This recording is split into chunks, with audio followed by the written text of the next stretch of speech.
Il-laqa għolja tal-mexxejja tal-Med9 li se ssir f'pajjiżna nhar il-ġimgħa li ġej se titratta temi komuni u ta' interess għar-reġjun tal-Mediterran.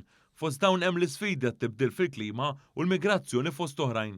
Dwar dawn l-istess temi li l-mexxejja tad-9 pajjiżi fl-Unjoni Ewropea li jmissu mill-Mediterran se jiddiskutu, One News kellem mal-kap tas-segretarjat fl-Uffiċċju tal-Prim Ministru Glenn Mikallef. Il-tema prinċipali li ħankunu qed niddiskutu hija relazzjoni ma' sħab strateġiċi tal-Unjoni Ewropea fin-naħa fuq tal-Afrika. Jiġifieri qed nitkellmu mill-Marokk, l-Alġerija, Libja, it-Tunezija, l-Eġittu u pajjiżi oħra f'dak ir-reġjun.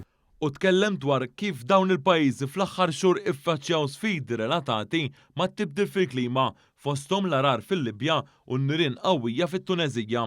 Kif mal-Unjoni Ewropea jista' jkollna relazzjonijiet ma' dawn il-pajjiżi li mbagħad jgħinuna nindirizzaw sfidi oħra li qed naffaċċjaw bħala kontinent. Qed nitkellmu primarjament l-isfida tal-immigrazzjoni regolari, sfida li tolqot lill-pajjiżi membri tal-Unjoni Ewropea fil-Mediterran fuq livell ta' kuljum, jiġifieri fejn għandna l-forzi tagħna constantly kumbattu mat traffikanti tal-bnedmin f'dan ir-reġjun.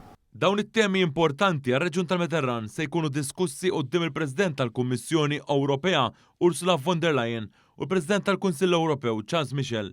Sa dan it-tant, 3 ijiem qabel din il-laqgħa, l-Uffiċċju tal-Prim Ministru laqqa lil dawk kollha li se jkunu involuti fil-laqgħa tal-Med9 fosthom ħaddiema minn entitajiet pubbliċi.